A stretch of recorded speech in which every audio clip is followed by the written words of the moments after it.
warahmatullahi wabarakatuh. Perkenalkan, nama saya Rabiatul Adawiyah, mahasiswi Fakultas Syariah dan Ekonomi Islam Prodi Hukum Ekonomi Syariah, Institut Ilmu Al-Quran Jakarta.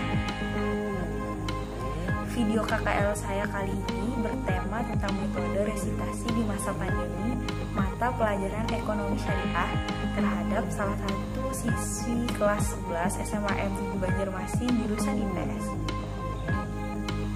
Problem permasalahan ekonomi syariah di Indonesia sampai saat ini adalah kurangnya pemahaman masyarakat Indonesia terhadap ekonomi syariah. Padahal mayoritas masyarakat Indonesia beragama Muslim. Pada kesempatan kali ini, saya diberi kesempatan untuk memberikan pengajaran terhadap salah satu siswi SMA N7 Banjarmasin kelas 11 jurusan IPS, di mana tujuan saya kali ini adalah untuk memperkenalkan ekonomi syariah terhadap siswi tersebut.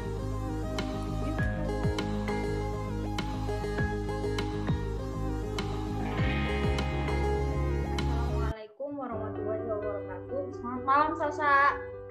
Waalaikumsalam warahmatullahi wabarakatuh. Malam juga, Kak. Sebelum masuk ke pembahasan, ini kan bakalan masuk ke video KKL online Kakak. Coba kamu perkenalan dulu, dari sekolah mana, sama kelas berapa? Nama saya Salsabila Nur Fatah, sekolahnya di SMA 7 Banjarmasin, kelas 11. Oke. Malam ini kita bakalan belajar tentang sejarah perkembangan ekonomi Islam. Yuk kita lihat. Ekonomi Islam adalah pengetahuan dan penerapan hukum syariah untuk mencegah terjadinya ketidakadilan atas pemanfaatan dan pembuangan sumber-sumber material dengan tujuan untuk memberikan kepuasan manusia dan melakukannya sebagai kewajiban kepada Allah Subhanahu wa Ta'ala dan masyarakat. Perkembangan sistem ekonomi Islam di Indonesia, khusus di Indonesia, beberapa tahun belakangan ini, lembaga-lembaga ekonomi yang berbasiskan syariah semakin marak di panggung perekonomian nasional. Mereka lahir menyusul krisis berkepanjangan sebagai buah kegagalan sistem moneter kapitalis di Indonesia. Perkembangan ekonomi Islam di awal masuknya Islam. Ketika Islam masuk ke Indonesia, pertama kali kita tahu bahwa jalur perdaganganlah yang digunakan sebagai jalur masuknya para pedagang muslim dari Gujarat, Persia, Yaman, Cina, dan beberapa negara lainnya. Kearifan akhlak dan santunnya tata dagang dan penyelesaian akad yang dilakukan para pedagang muslim memberikan referensi tersendiri bagi masyarakat pesisir kala itu. Keterpikatan awal tersebut menghantarkan ketertarikan tersendiri bagi masyarakat untuk lebih kenal dengan ajaran Islam. Ekonomi Islam dan kolonialisme. Peran Islam dalam mewujudkan perlawanan terhadap kolonialisme dalam sejarah perjuangan Indonesia sangatlah nyata. Peran ulama dan tokoh keagamaan dalam menjelaskan hak-hak kepemilikan, fungsi pajak, dan pengertian atas kontrol ekonomi yang dilakukan imperialis membuka semangat baru bagi masyarakat dan penguasa lokal untuk melakukan perlawanan. Ekonomi Islam dan pergerakan nasional. Pada sekitar tahun 1911 telah berdiri organisasi Syarikat Dagang Islam yang beranggotakan tokoh-tokoh atau intelektual muslim saat itu.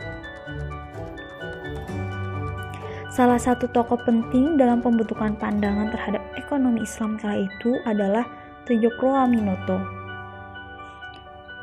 Rintisan praktek perbankan Islam di Indonesia dimulai pada awal periode 1980-an melalui diskusi-diskusi bertemakan Bank Islam sebagai pilar ekonomi Islam.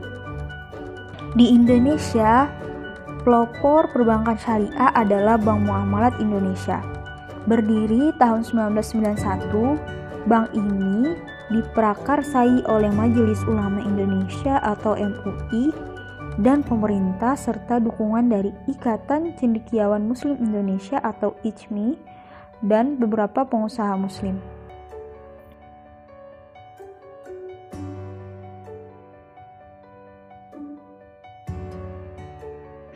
Materi yang dapat diambil malam ini, kesimpulannya adalah pesatnya pertumbuhan lembaga keuangan syariah telah memperlihatkan bahwa upaya pencarian teori dan sistem ekonomi Islam terus dilakukan secara konsisten, dan ini juga merupakan tanda bahwa konsep ekonomi Islam sudah luas dan dapat diterima dalam masyarakat.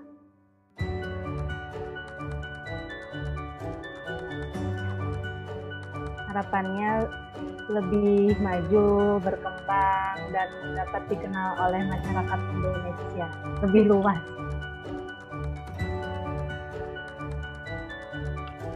Sekian video dari saya, semoga bermanfaat. Wallahul muwaffiq ila aqwamit thoriq. Wassalamualaikum warahmatullahi wabarakatuh.